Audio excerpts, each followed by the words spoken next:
Bien, nous allons parler de la section lente. Monsieur Lincoln. Cette section s'appelle Sum by Foot. Prier 3 fois Bouddha. Prier 3 fois Bouddha. Pour pouvoir vous expliquer à quoi sert cette section lente, il va absolument falloir que j'explique plusieurs concepts. Ça va permettre à beaucoup d'entre vous de se mettre à jour au niveau des connaissances concernant l'interne, le travail de l'interne. Alors déjà, ces notions interne-externe, est-ce que c'est connu pour tout le monde? Bof, Marie, interne-externe, ça te parle? Oui, externe du côté plutôt physique, musculaire, de la force. Ouais, très bien. L'énergie musculaire. Ouais, on pourrait dire ça, ok. Et l'interne, plutôt l'énergie, le chi, etc. C'est ça, exactement. Quand on parle de concept externe, c'est ce qui est lié à la carrosserie d'un véhicule. Quand on parle d'interne, c'est ce qui est lié à son moteur.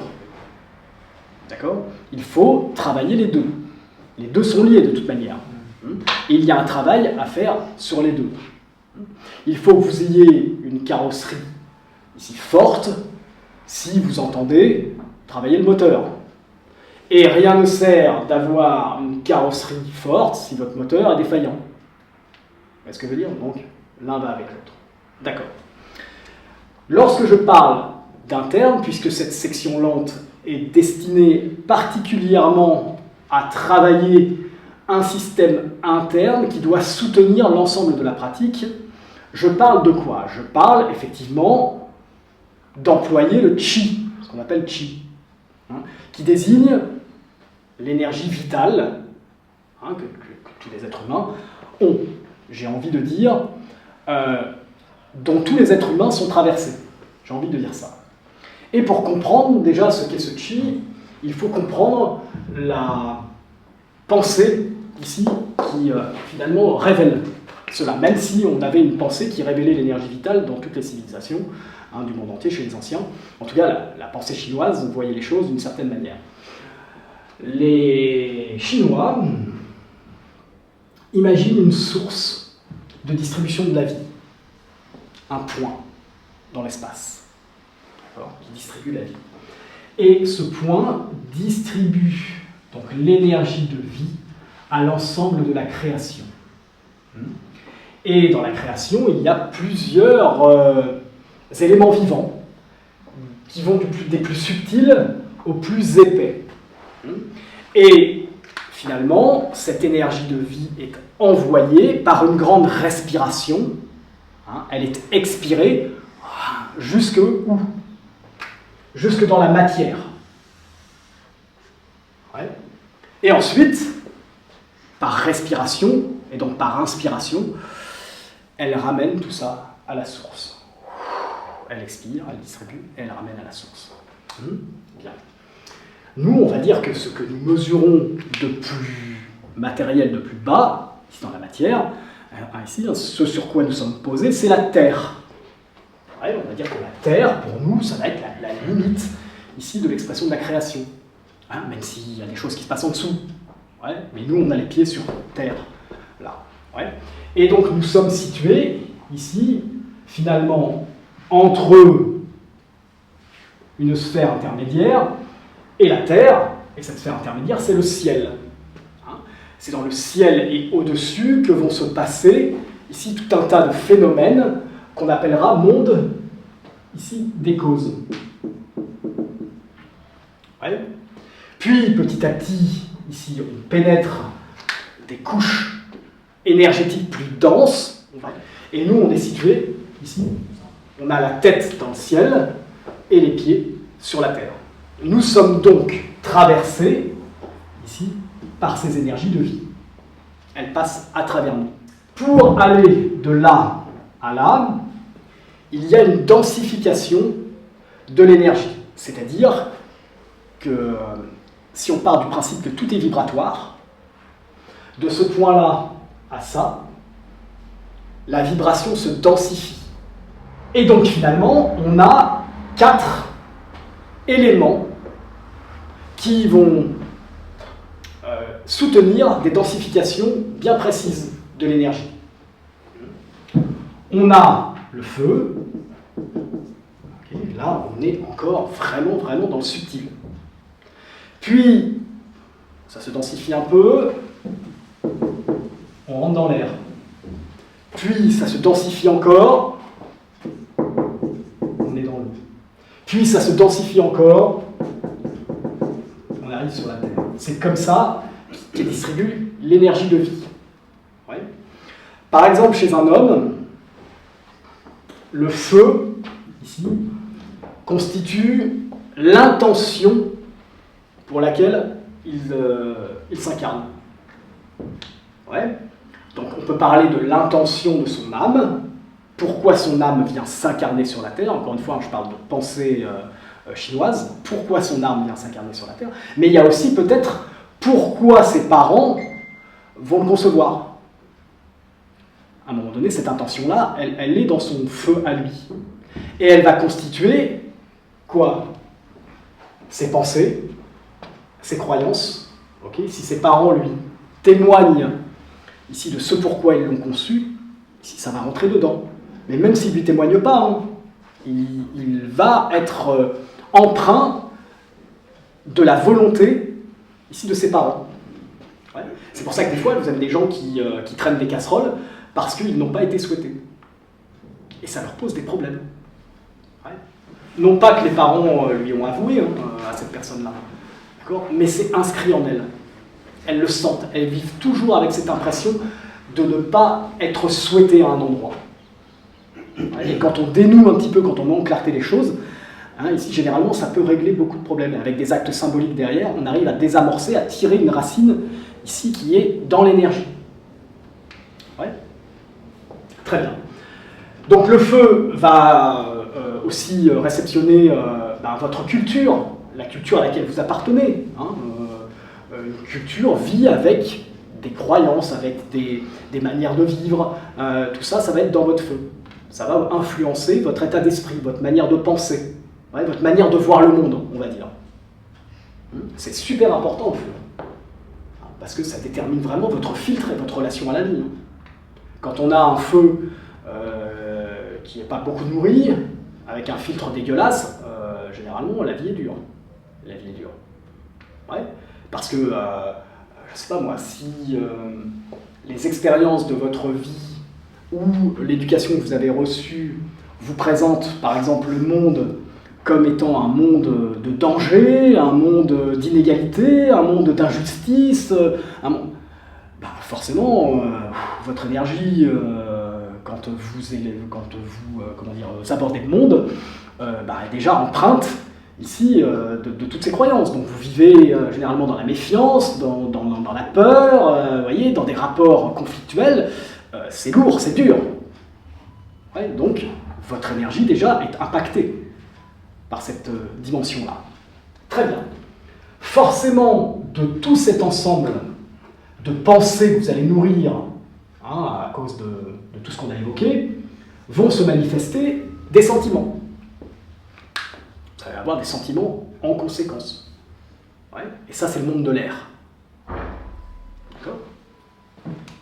Ensuite, vous allez avoir des désirs. Et ça, c'est le monde de l'eau. D'accord ? Pour certaines traditions, l'eau est toujours assimilée aux émotions. Ouais. Dans les traditions martiales dont je suis issu, pour nous, c'est le monde des désirs. Les pensées, les sentiments, les désirs, la volonté, ici. Ouais. Et ensuite, les actes. Ok. Ou une zone plus basse, enfin intermédiaire plutôt, l'acte de la création, je crée. Vous voyez, donc ça se situe plus bas. Vous voyez de quoi je parle? Bon, vous avez l'air surpris. Ouais. C'est ce que je crée. D'accord? Donc soit comment je me mets en marche par rapport à ça, okay, ou ce que je crée. Sous-entendu que j'ai une pensée en tête, ouais, j'ai des sentiments associés à cette pensée, ces sentiments vont nourrir des désirs, les désirs vont automatiquement nourrir quoi? Des actes. Ce que je vais faire en conséquence. Des actes. Ouais. Du coup, l'énergie du vivant passe à travers moi, et au bout de la chaîne, il y a quoi? Mes actes, mais aussi ma terre, c'est-à-dire ma matière, mon corps, okay, ce que je représente moi. Ouais. Et donc, un problème qui s'exprime dans le corps, hein, une maladie qui, au bout, va impacter un organe, par exemple, est né de tout un tas de problèmes au-dessus. C'est qu'il y a sûrement eu une pensée ou une intention, qu'on en soit conscient ou pas, hein, c'était dans mon feu. C'est venu installer ici tout un tas de sentiments qui ont mis en porte-à-faux quoi? L'homéostasie, qui est la base de la santé. L'homéostasie, mon équilibre interne. Ouais. Du coup, ici, c'est rentré dans quoi? Dans mon eau, ouais, dans mes désirs, mais aussi dans mes mémoires. Parce que l'eau, ici, hein, c'est les mémoires. Et cette eau vient nourrir ma terre. Donc forcément, je vais cristalliser le problème ici, là. D'accord? Ok. Bien. Ça veut dire que quand je parle d'énergie vitale, je parle normalement, pour moi qui cherche à être une expression la plus pure possible du vivant, je parle d'une énergie ici qui se manifeste d'abord dans mes pensées. Même si elle fait autre chose au-dessus, hein. Mais dans mes pensées. Ça va être le monde des causes. Ouais. Ensuite, ici, elle passe dans le monde de mes sentiments, et ensuite, elle passe dans le monde de mes désirs, et ensuite dans le monde de mes actes. Donc, j'ai plutôt intérêt à faire gaffe, à travailler ici, dans ces 4 éléments, si je veux avoir une énergie ici correcte. Et c'est le but, moi, en tant que pratiquant martial, c'est ce qui est au centre de ma pratique, c'est le vivant. C'est pas le combat. Parce que, à ce moment-là, ma pratique devient tout autre.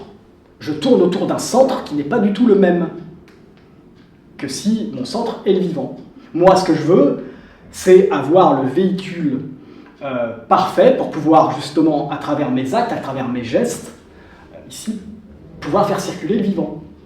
Et c'est pour ça que j'organise ici mes gestes, mes actes, en termes de quoi? En termes de loi universelle. La première étant, forcément, la notion, justement, ici d'équilibre, à travers ce symbole, forcément, ici, yin-yang. Donc c'est pour ça que je m'organise dans mes pratiques, notamment en Wing Chun. Je m'organise en termes de yin-yang, je m'organise en termes d'équilibre, je m'organise en termes de centrage, je m'organise en termes de ligne, je m'organise.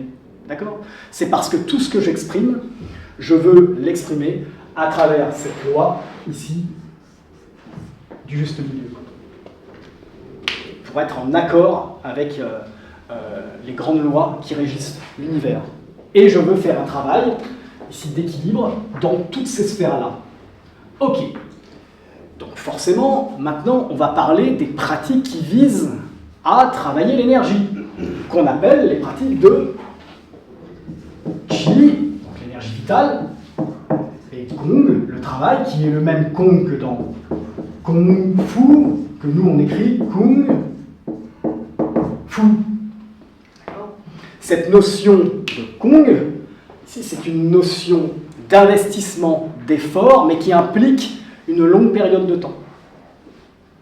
D'accord? Longue période de temps. Ce n'est pas dissocié. Très bien.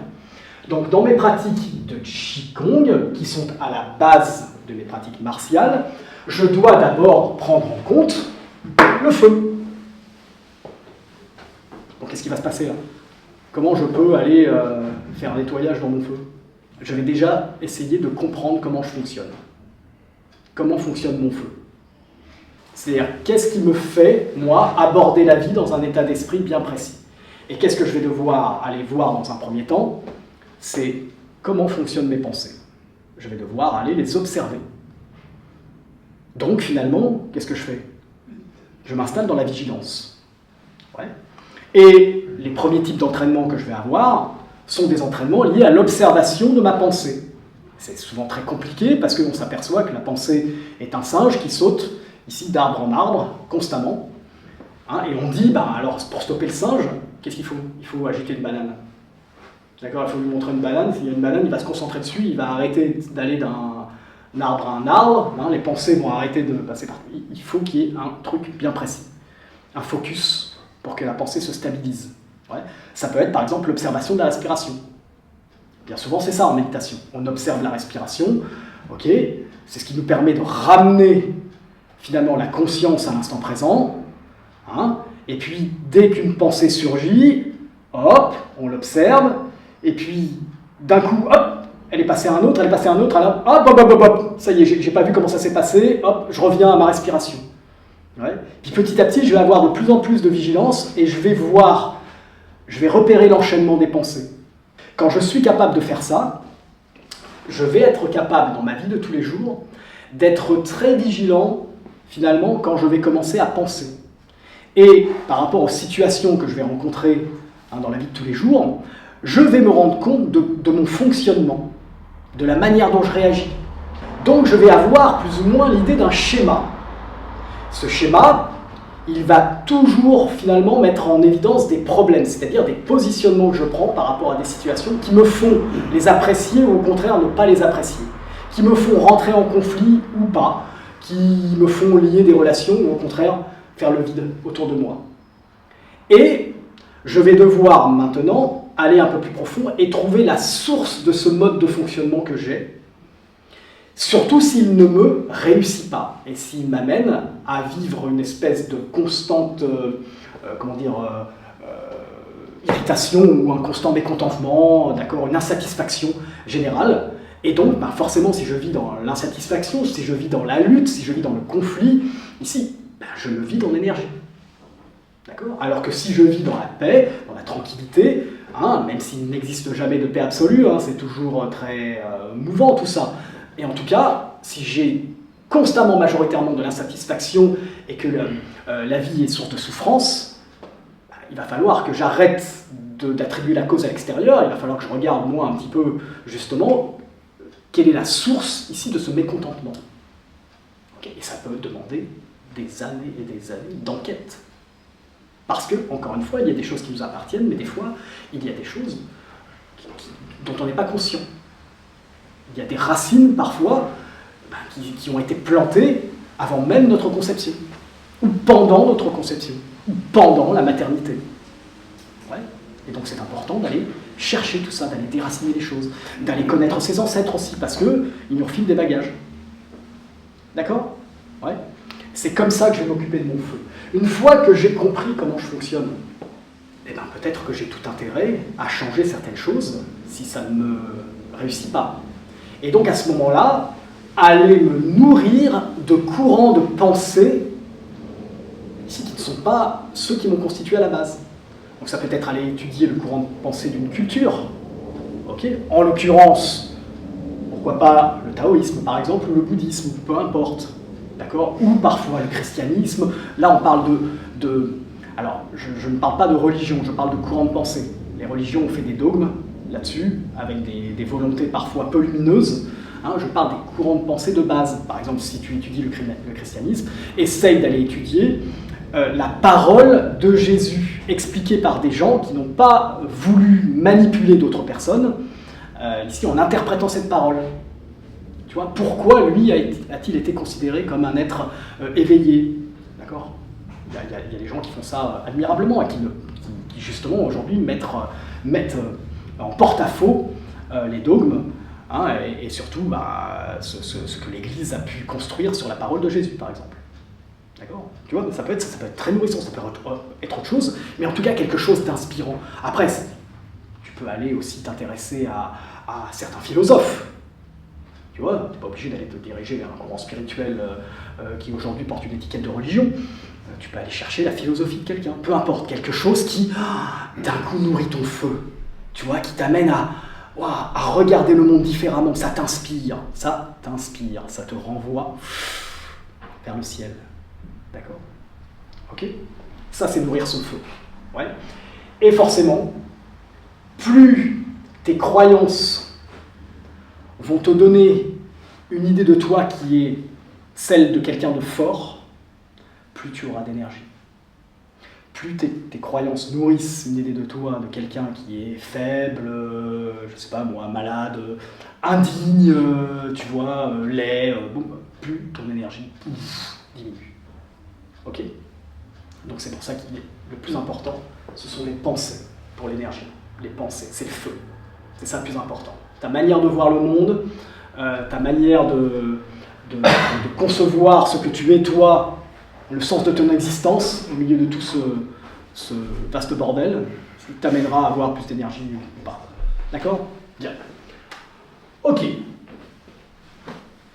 Du coup, on descend et il va y avoir un travail à faire dans l'air.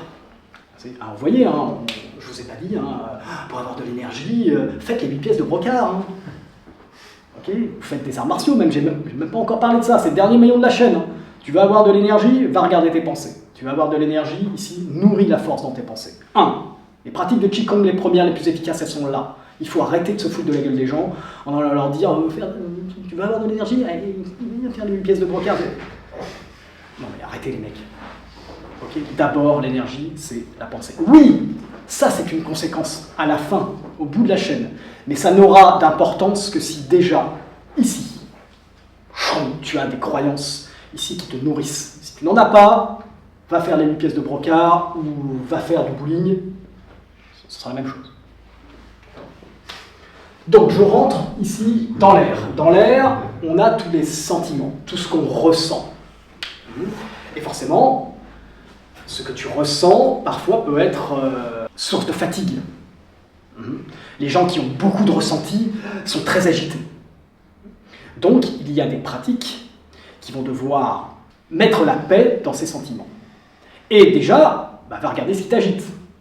Okay. Est-ce que c'est un élément intérieur, et à ce moment-là, va faire un tour dans ton feu et fais le ménage, ou est-ce qu'il n'y aurait pas des éléments extérieurs ici qui seraient source ici d'agitation au niveau des sentiments émotionnels? Et là, tu mènes ton enquête. Et peut-être que dans ton entourage, tu vas te rendre compte qu'il y a des gens qui te vident en énergie parce qu'ils sont constamment en train d'agiter des sentiments que tu n'as pas envie d'avoir. Par contre, il y en a peut-être d'autres qui te permettent un épanouissement, te permettent de te sentir bien, justement, et à ce moment-là, favorise les uns et élimine les autres. Il y a des lieux aussi qui peuvent t'amener au niveau des sentiments à être mieux ou moins bien. Encore une fois, fréquente les uns, élimine les autres. Ouais. Après, il y a des choses que tu ne peux pas contrôler, comme par exemple les phénomènes météorologiques ou la position des astres dans le ciel. Et suivant la position des astres dans le ciel ou la météo, il se peut que tu sois émotionnellement agité. Et là, c'est comme ça. Il faut le savoir, et à ce moment-là, il faut avoir des techniques, justement, pour pouvoir faire abstraction de cette agitation. Et c'est un entraînement. Et cet entraînement se fait effectivement par la vacuité. Okay. La capacité à faire le vide et à se concentrer ici sur ce qui est là, maintenant, dans le présent, dans la neutralité, de manière à pouvoir rétablir la paix dans ces sphères ici des sentiments et des émotions. D'accord? Donc vous voyez que la méditation, ce n'est pas forcément uniquement la vacuité. On en a déjà parlé au niveau du feu. Ça peut être l'observation, ici de soi. C'est déjà de la méditation. Okay. La vacuité, c'est un type de méditation ici, qui nous permet justement de nettoyer une sphère bien précise. Ensuite, une fois que cette air-là est nettoyé, je vais descendre et je vais aller dans l'eau. Et je vais aller voir, ici, ce qui, moi, m'amène à poser des actes dans la vie. Ce qui me motive, les désirs. Et je vais regarder un petit peu le genre de désir que j'ai au quotidien. Et je vais voir un petit peu les actes qu'ils entraînent. Et surtout, par résonance, finalement, qu'est-ce que ces désirs me disent sur moi-même? Qu'est-ce qu'ils me disent sur mon air? Parce que forcément, si j'ai des désirs, c'est qu'ils ont été nourris par des sentiments. Et forcément, qu'est-ce qu'ils me disent sur mon feu? Parce que forcément, si j'ai des désirs et des sentiments, c'est qu'ils ont été nourris par des pensées. Ouais. Et à ce moment-là, quand je mets tous ces éléments en relation, ici, je peux désamorcer leur emprise sur moi-même. Et c'est ça le plus important, parce qu'on parle de maîtrise dans les arts martiaux, on parle de maître. Oh, maître. Et puis personne ne sait ce que ça veut dire, maître. Je vous garantis que maître, pour quelqu'un qui étudie une voie martiale, c'est quelqu'un qui ne subit plus l'emprise de lui-même. Il est maître de lui-même. C'est-à-dire que ses actes ne sont pas guidés par des choses, ici, qui ne lui appartiennent pas. D'accord ? Il est maître de ses pensées, parce qu'il est construit, il les autorise en fonction d'une compréhension bien profonde de ce qui le nourrit énergétiquement ou pas. Il est maître de ses sentiments. Ça veut dire qu'il ne se laisse pas, par rapport à ce qu'il ressent, guider dans ses actes. Il ne se laisse pas mener par des désirs qui vont lui être, finalement, à la fin, défavorables. En tout cas, qui vont l'amener à mener une vie, ici, plutôt chaotique. D'accord ? Il n'est pas prisonnier, ici, de toute cette sphère intérieure, qui ne sont pas lui dans la profondeur de toute manière. Ouais. C'est pour ça qu'il faut faire très attention à ce qu'on fout dans notre feu. Parce que si vous identifiez à votre numéro de sécurité sociale et avec ce qui a marqué sur votre passeport et à ce qu'on vous dit de ce qu'est l'homme aujourd'hui sur la Terre, vous êtes déjà prédisposé à faire partie du grand troupeau régulé par nos dirigeants, hein, le cheptel. Ouais. Et donc, de croire à toute cette grande mascarade, hein, qu'on vous met devant le visage à travers des boîtes à merde que sont les télés, hein, et qui vous emmène à avoir une idée du monde et donc à agir en conséquence par rapport à là où on veut bien ici mener le troupeau. Et c'est source de souffrance. Quand par contre tu as bien compris que tu n'es pas ton numéro de sécurité sociale, que tu n'es pas le nom, que tu n'es pas ta culture, que tu es une âme incarnée et que tu as un potentiel justement qui t'appartient avec un choix, un potentiel énergétique qui peut être sublimé par les pratiques que tu peux avoir, par les pensées que tu peux avoir, par les sentiments que tu peux avoir, par les désirs que tu peux avoir, alors là c'est différent. Tu ne vas pas fournir le même genre d'être humain à l'humanité. Okay ? Et Dieu sait qu'elle aura besoin d'êtres humains ici libres de toute emprise personnelle liée à une identification. Donc du coup, une fois que tu as fait ton travail dans l'eau, ici, il te reste quoi ? Il te reste la terre, c'est-à-dire là où tout se manifeste, le monde des effets. Et là, ok, on peut bien sûr parler de pratiques énergétiques, de pratiques martiales qui emploient le corps, hein, le souffle, d'accord, et la concentration bien sûr, hein, puisque tout est lié, c'est la même chose ça. Ouais. Mais on parle surtout des actes. Les actes. Je dois, moi, produire des actes au bout de la chaîne qui sont cohérents avec tout le travail que je mène ici.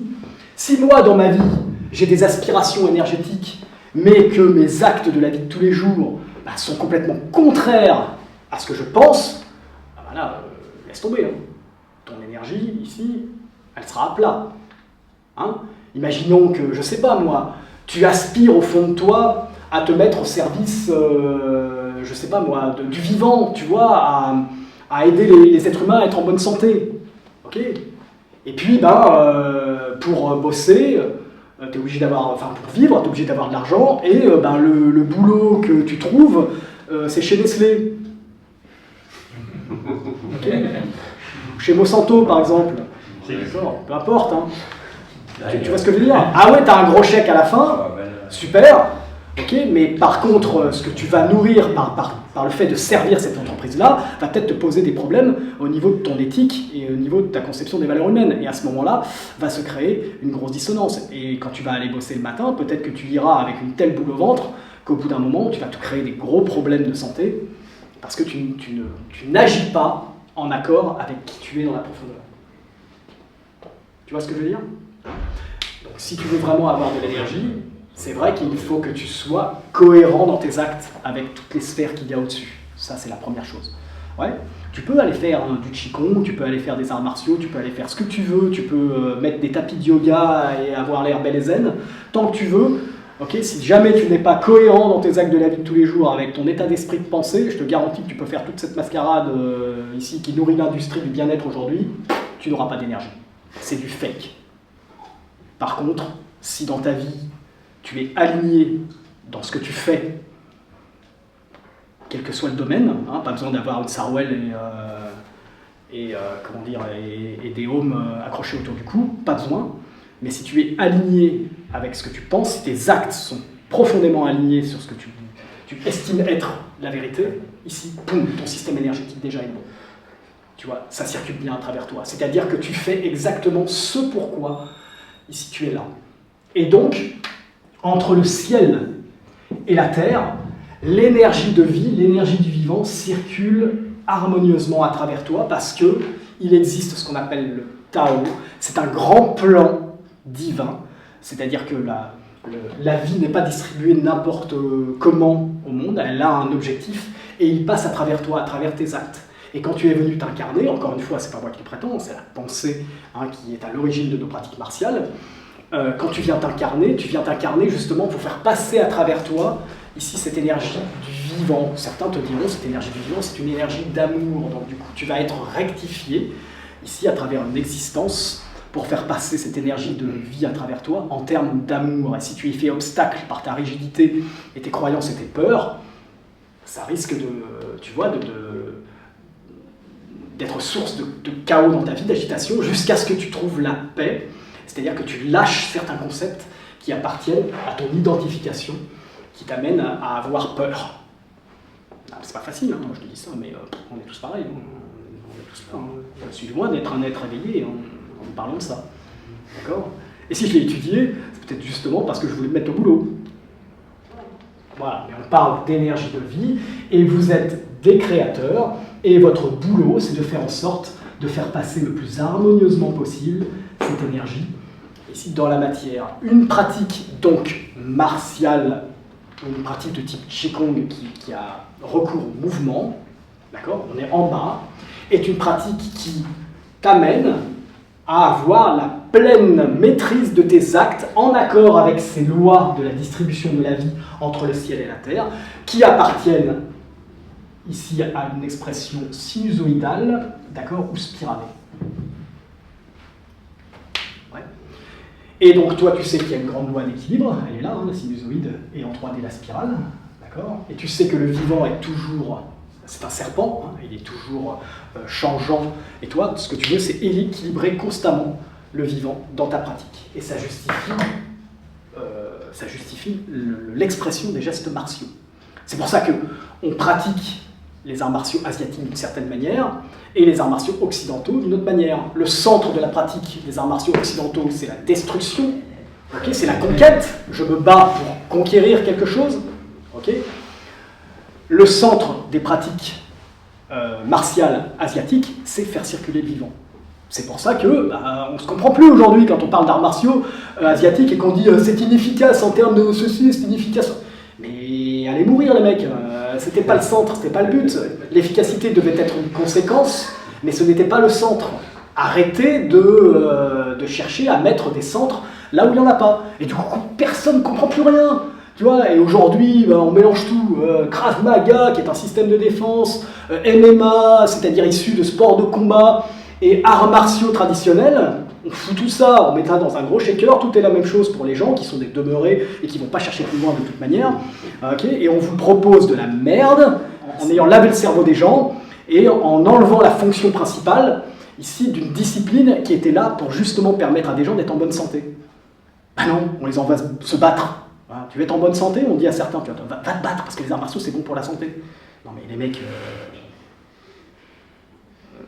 Bon. Le combat nous permet d'avoir des intentions claires et nous permet de suivre des lignes ici qui peuvent nourrir justement l'intention et ensuite autour de ça je m'organise pour faire circuler la vie. D'accord ? Mais le centre c'est le vivant. Est-ce que tout le monde a pigé ici et maintenant ce qu'est l'énergie de vie et comment finalement il faut la travailler pour qu'elle se manifeste réellement dans la matière ? Bien sûr, j'ajouterais que, là on n'était que dans un travail intérieur, il y a aussi la relation que je vais avoir à l'extérieur, même si j'en ai parlé un petit peu au niveau des sentiments, d'accord ? Les relations que je vais avoir à l'extérieur, ouais. Et ici, au niveau de la Terre, quel est l'élément extérieur qui va m'apporter, matériel, le premier là, de l'énergie? La voiture. L'alimentation, forcément. Donc, c'est aussi ici que je dois mettre quelque chose de cohérent qui accompagne à l'extérieur, qui accompagne ce processus ici de recherche de la sublimation du vivant à travers moi. Ça va pour tout le monde? Très bien. Ok. Donc maintenant, je peux vous expliquer ce qu'est Senpai-Foot. Vous aurez bien compris que je viens de vous expliquer que ce qui est à la source des pratiques martiales, c'est le Qigong. Ouais. La pratique martiale est un Qigong. Donc pas de pratique martiale sans conscience énergétique, vous faites de la bagarre et vous allez de toute manière vous vider en énergie. Parce que tout ce que vous allez faire ne sera pas adapté finalement ni à la bagarre, ni à un système de santé. Alors que si vous mettez le Qigong au début, vous allez comprendre tous les principes qui font que ces gestes ont été conçus comme ça. D'accord? Déjà pour la santé, et ensuite, effectivement, pour une certaine représentation du combat dans un domaine. Ouais. Donc, dans ma pratique du Sulinta, j'ai une position ici de travail qui m'amène à avoir ici un pratiquant qui est droit entre le ciel et la terre. Ouais. Il a une position bien précise, ouais, qu'on appelle une position de pilier ou d'arbre pour certains. Cette position lui demande constamment plusieurs choses. Un, de pousser le sommet du crâne vers le ciel. Ouais. Cette zone-là, vers le ciel. Là. Deux, de pousser, enfin d'aller chercher constamment, ici, une émission de ce qui va produire à travers ce corps dans le sol. Ouais. Une émission de ce qui va produire, ouais, c'est-à-dire à la fois les concepts internes, ce que je fais à l'intérieur qui ne se voit pas, et les concepts externes, ce qui se voit. Je vais le puiser ici, dans le sol. À travers moi, j'ai une organisation précise, à partir de quoi? D'un centre, qui est le bas-ventre. On dit que ce bas-ventre, c'est la chambre, la pièce, dans laquelle on fabrique, ici, l'élixir. Sous-entendu, l'élixir d'immortalité, okay, mais c'est la matière qui me permet, moi, finalement, quoi, de poser des actes. Donc c'est quoi? C'est l'énergie vitale. Ouais, c'est dans cet endroit-là, ici, finalement, que quoi? Que la matière qui est amenée, la matière issue de l'alimentation, en rapport aussi avec ma respiration, est travaillée, c'est là-dedans que je travaille tout ça, et c'est là-dedans que va être séparé ce qui n'est plus nécessaire, je me sépare de ce qui n'est plus nécessaire, ce qui va aller dans les chiottes, d'accord? Et que je garde ce qui est nécessaire, ici, pour vivre. Le vivant, l'énergie du vivant. D'accord? Donc je suis quoi là? Je fais quoi? Je fais de l'alchimie. Je prends de la matière, je la mets dans un creuset, ici, mon bas-ventre. Je la travaille d'une certaine manière, avec tous les processus organiques qui se mettent en place. C'est travaillé.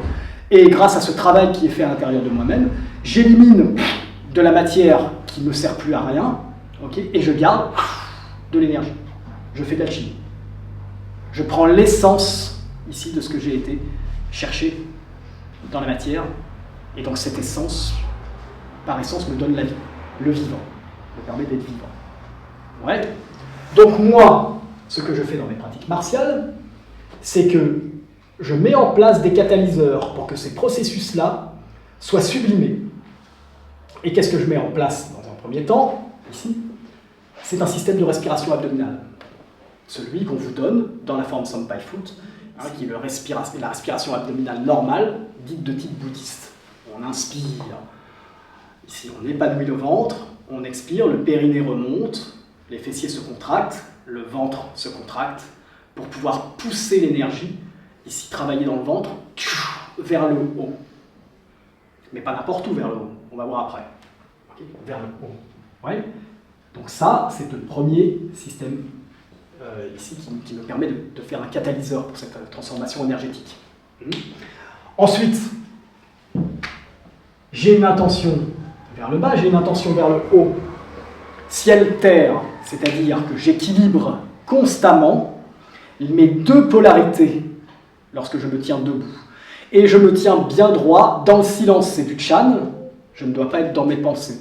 Je me relie à la sphère céleste, tout ce qui m'inspire, le monde des causes, et le monde des effets, la Terre. Et moi, entre les deux, je veux faire en sorte que circule le mieux possible cette énergie du vivant qui passe à travers moi, et cette énergie du vivant que j'ai été chercher, moi, en tant qu'être humain, et que j'ai travaillé à l'intérieur. Ouais.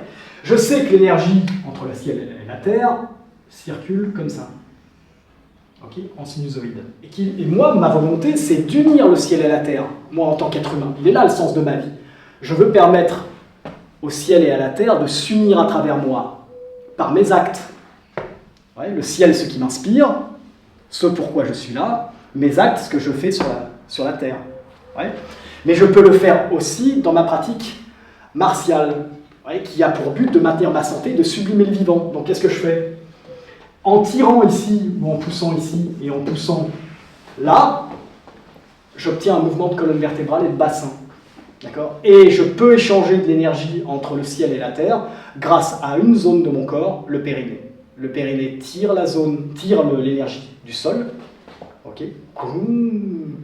Et hop, je peux la pousser vers le ciel. Puis en relâchant le périnée, je peux tirer ce qui vient du ciel vers la terre. Hop, hop. D'accord? Et sur le chemin de tout ça, je fais quoi? Je fais un ensemble de gestes qui sont des gestes martiaux. C'est-à-dire que je crée des déviations. D'accord? Je crée des déviations à travers tout ça. Donc si je le mets de profil, ici, mon pratiquant il est là, je le mets par exemple avec un coup de poing là. Okay, là, hop, ici, il est là, il est dans sa position Jiki-Nyama. Là, hop, hop, ok. Grâce à mon travail de ventre, je fais remonter l'énergie au centre, de la terre vers le ciel, et je crée des déviations pour employer cette énergie au service de gestes martiaux. Cette déviation se fait majoritairement au niveau du point de Tatsui, ici, entre les deux omoplates. Ok. Là. Donc je tire de l'énergie, hop, je la fais circuler, boum, et je l'envoie dans mon geste martial. Ouais. Et pour faire tout ça, j'utilise une grande circulation. C'est-à-dire que je visualise un circuit qui part de sous-sol, qui vient à l'intérieur de mes jambes, par le sous-sol, ici, okay. Par l'entrée du méridien du rein, ici, je vais nourrir la profondeur des jambes, okay, l'intérieur. Je remonte la colonne vertébrale jusqu'au sommet du crâne. Entre-temps, j'ai fait ma déviation, j'ai commencé à faire ma déviation dans mes épaules, et à l'expiration, je vais redescendre. Je vais aller jusqu'au bout de mon geste martial, jusqu'au bout des bras, et en même temps je redescends sur le devant du corps, par le ventre, et là, par contre, je retourne à la terre par l'extérieur des jambes. Du coup, Some by Foot m'aide à travailler tout ça très lentement. Parce qu'il faut que je me concentre. Je dois avoir le temps de le faire. Donc du coup, je m'installe ici à l'inspiration dans mon ventre, et là, hop, vous voyez, je presse sur mon ventre, comme si c'était on vous dit, c'est la chambre de l'énergie. Donc ici, cette chambre-là, imaginez que c'est un ballon, hop, j'appuie dessus, elle remonte le dos, hop, je commence à la faire passer dans l'épaule, par exemple, là pour le tan, et hop, à l'expiration, je vais jusqu'au bout. Ok, et je recommence. Hop. Ouais, et ça pour tous les gestes. Tanu, et je gonfle, hop, j'envoie l'intention et bam. Ouais, à chaque fois, je me concentre sur la zone qui est censée être en contact avec l'adversaire et je mets en place toute cette unité énergétique et corporelle pour ici produire mon geste. Et donc, à ce moment-là, mon système de travail énergétique, dans la vacuité, par le souffle, la concentration et le mouvement, est dévié au service, ici, de mon geste martial, de mon activité martiale. Et parce que mon activité martiale me fournit une intention claire et une organisation claire en termes de loi universelle, elle devient le parfait outil pour me permettre de faire circuler le vivant en moi. Est-ce que c'est clair pour tout le monde? Est-ce que tout le monde a compris ce qu'était Senpai Foot? Ouais. L'un des autres buts de cette pratique de la section lente, c'est également d'avoir le temps de programmer l'exactitude de tous les gestes. Ouais. Comme si vous étiez un ordinateur, et vous devez établir le programme, ici de votre disque dur, pour que votre ordinateur, ici, fonctionne dans la vitesse, après, de manière non erronée, hein, de manière correcte. Ouais. Donc vous rentrez les informations lentement dans l'ordinateur, parce que si vous faites une seule petite erreur, elle va se véhiculer constamment ensuite dans tout ce que vous allez faire avec votre ordinateur, et vos programmes seront faux, obsolètes. Ça marche? Et enfin, troisième raison pour laquelle on pratique lentement le Senpai Foot, c'est les snaps, la notion de snap. C'est ces petits mouvements ici que vous faites qui doivent être très explosifs. 1, 2, 3. Ça me permet de quoi? De piéger l'énergie ici que je fais circuler. Imaginez que l'énergie est de l'eau, comme de l'eau. Grâce à mon circuit, moi je veux alimenter par exemple mon bras. Mon bras est gorgé d'eau et cette eau circule. Elle a pour but ici d'être envoyée à la fin dans un geste martial. Ouais. Et pour avoir de l'efficacité, je vais créer un coude ici sur mon tuyau d'eau. Ouais, d'un coup, je l'écrase. Ou alors je le plie en deux. Regardez. Ouais, le Hunsao. J'ai plié mon tuyau. L'eau ne peut plus aller là. Elle est bloquée ici. Donc du coup, le tuyau gonfle. Ouais. Du coup, je tourne ici. Bam! Je libère l'eau pile poil à l'endroit où elle doit être libérée dans mon geste. Ouais. J'ai relâché ici ce qui crée une contrainte au niveau musculaire, donc ce qui crée un blocage de l'énergie. Bam! D'un coup sec, je l'ai relâché à l'endroit ici où ce geste doit rentrer en contact avec l'adversaire. D'accord? Donc j'ai libéré un afflux énergétique grâce à ça. Ensuite, je me concentre ailleurs, là, donc j'amène l'intention ici, donc du coup l'énergie passe de là à là. Ok, je l'amène là, et je la bloque. Ça y est, elle est coincée. Et je lui dis, tu vas devoir aller là. Donc, je l'emmène là, et puis d'un coup, je la libère dans ma main. Puis je l'enroule. Bam, je la libère là, puis ensuite, je la mets là. Ouais. C'est pour vous permettre d'avoir le temps de travailler ces choses-là qui sont hyper importantes et qui vont vous permettre, au bout d'un moment, d'avoir énormément d'énergie qui circule dans vos bras. Quel intérêt quand vous avez de l'énergie qui circule dans le bras? Ça veut dire que vous avez du sang qui circule très librement dans le bras. Vous avez une bonne circulation sanguine aussi parce que le sang est le véhicule de l'énergie. Du coup, toutes ces notions d'hématome là, hein, les choses qui frappent, ben, elles sont très vite réglées. C'est-à-dire qu'à un moment donné, ce qui vous causait des hématomes au début de l'entraînement, par exemple, hein, qui fait que vous aviez des bleus systématiques, bah, au bout d'un moment de la pratique, vous n'avez plus jamais de bleu au niveau des bras. Vous n'avez plus non plus les doigts froids en hiver. Alors, ceux qui ont les extrémités froides, souvent, ils ont froid aux mains, ils ont froid aux pieds. Ça c'est réglé aussi, ça circule ici beaucoup mieux. Et ce qui est important pour le vivant, encore une fois, ce n'est pas une accumulation dans le corps d'énergie, c'est une bonne circulation. Si vous avez une bonne circulation, que celle-ci est harmonieuse hein, et fluide, vous êtes en bonne santé. Harmonieuse, équilibrée, fluide, ça circule. Ouais. Comme je le dis souvent, on a tendance à imaginer que le but d'une pratique de Qigong est l'augmentation hein, d'un pouvoir énergétique. Ce n'est pas le premier des objectifs. Le premier des objectifs, c'est la circulation, c'est celui-là le plus important. Vous pouvez être un gars qui a beaucoup d'énergie, mais qui est en très mauvaise santé et qui n'est pas capable justement d'en exprimer finalement tout le potentiel dans le vivant, parce qu'il lui manque de la circulation. Hein, vous voyez ces gros mecs là, qui font de la musculation, là, ouais, ils sont gonflés d'énergie. D'accord? Et des fois, quand il faut faire des trucs, c'est difficile. Quand il faut exprimer dans la matière, vous voyez, tout est bloqué. Ouais. Ah, ou alors, il y a des gros problèmes de santé qui apparaissent par les déséquilibres qu'ils entraînent via leur pratique. Ok, alors le muscle, oui, mais d'abord c'est la qualité, avant la quantité d'énergie, la qualité de l'énergie. C'est-à-dire, comment elle se manifeste. Est-ce qu'elle passe vite? Est-ce qu'elle est fluide? Est-ce qu'elle pétille?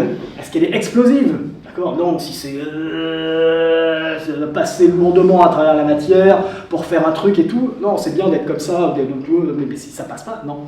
Et inversement, vous avez des gens qui ont peu de matière sur eux, mais qui expriment tellement de circulation énergétique, boum, que vous avez une grande puissance, une grande manifestation dans l'acte. D'accord? Vous voyez, et ça, c'est un exemple purement physique, mais vous pouvez transposer ça dans énormément de contextes de la vie. Ça va pour tout le monde? Ok, merci.